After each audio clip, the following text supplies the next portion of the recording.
Most of my friends think getting selected for cruise ship job is the hardest part, but honestly, the real process starts after the interview.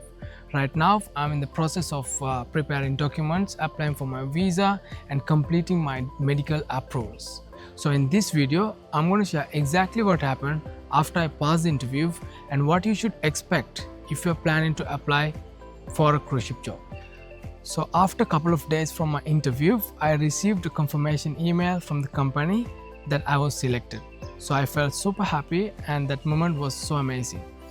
But soon after that, I realized there were many more steps to complete. The company started requesting me documents, the certificates, medical approvals, and many other documents. So from that point, the process became very serious. So the next step for me was preparing these documents, the important documents like seaman's book, the passport, police clearance report, and medical approvals and other paperwork required by the company. So I quickly realized that being organized is very important during this process. And one strong advice is that keeping both the printed and scanned copies of every document that you obtain is necessary, because at any point of time you may have to send these documents again to the company. I started with my medical examination. So the medical examination consists of many different tests, such as the blood reports, and then your stool tests, urine tests, x-rays, and your ECG, as well as your hearing test and vision test as well. And at the end of the session, there will be a physician will evaluate your fitness conditions.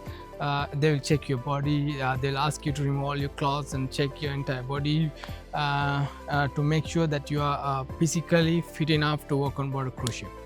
So my strong advice, if you are someone preparing for medical tests, especially for cruise ship, so at least a week before, week in advance, be prepared and focus on a well sleep and have a good well maintained diet, right? So also avoid alcohol as much as possible, because I had a very bad experience during my a first attempt of my medical when I was in Maldives.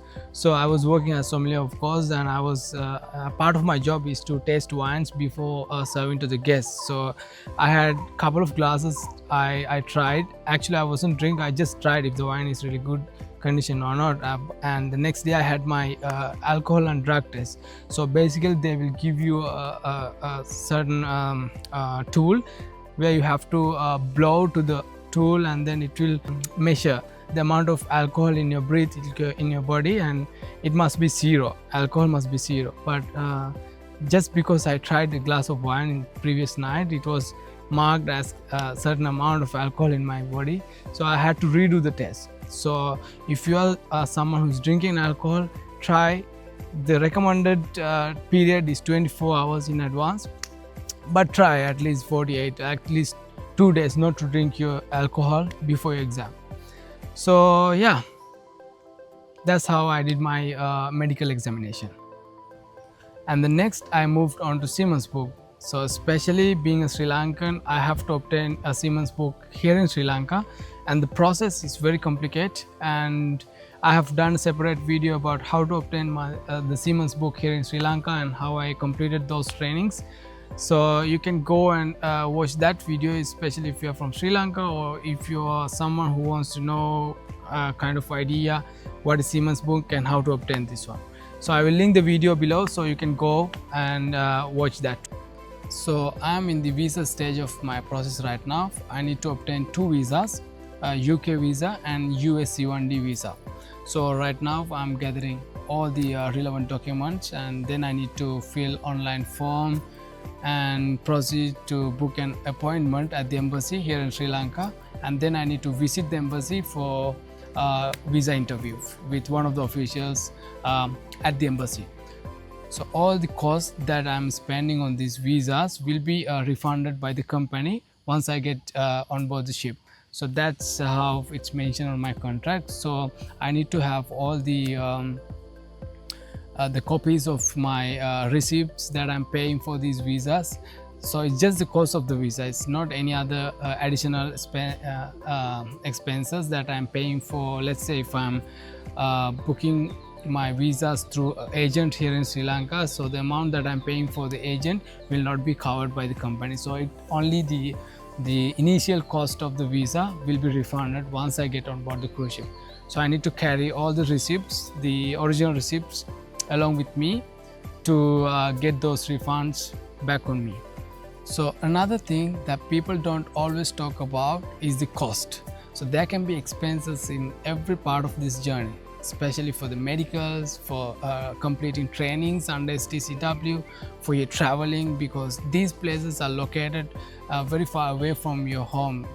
If you're lucky enough, those are closer to you, but in my case, so I had to travel from my home to these offices back and forth many times than I expected. So yeah, all this eventually comes under one entire cost of this process, right? So my strong advice, if you're ever planning to work on board a cruise ship, start saving now, because you should have strong financial support during this process, right? So apart from the cost of the visa, because this will be covered, refunded back to you once you get on board. That's what your contract says. So the rest of all the costs you have to afford by yourself, and the time it takes even longer than you expect. There can be delays in every part of this journey, especially the visa appointments and medical approvals. Let's say if you fail any of your tests, then you have to redo them. So eventually, in every aspect of this journey takes longer than you expect, right? So you have to have a strong financial support during this process. So start saving right now. That's my strongest advice for you guys. Even though I haven't joined the ship yet, this process have taught me a lot about patience, discipline, and preparation. If you are currently applying, my strong advice is don't be panic over delays, and keep your documents organized, and try to improve your communication skills, save money from now onwards, and most importantly, stay positive throughout your process, because there can be moments where you're gonna feel like, no, I'm not gonna do this, but eventually after all these obstacles you're gonna complete it successfully. So stay positive throughout the process. That is very, very important. I will continue sharing my real experience throughout this process, my visa process, travel preparation, and hopefully first day on board the cruise ship in the future. So if you are interested about joining a cruise ship and to know about real experience, make sure to subscribe and stay tuned with my channel. I will see you on the next video.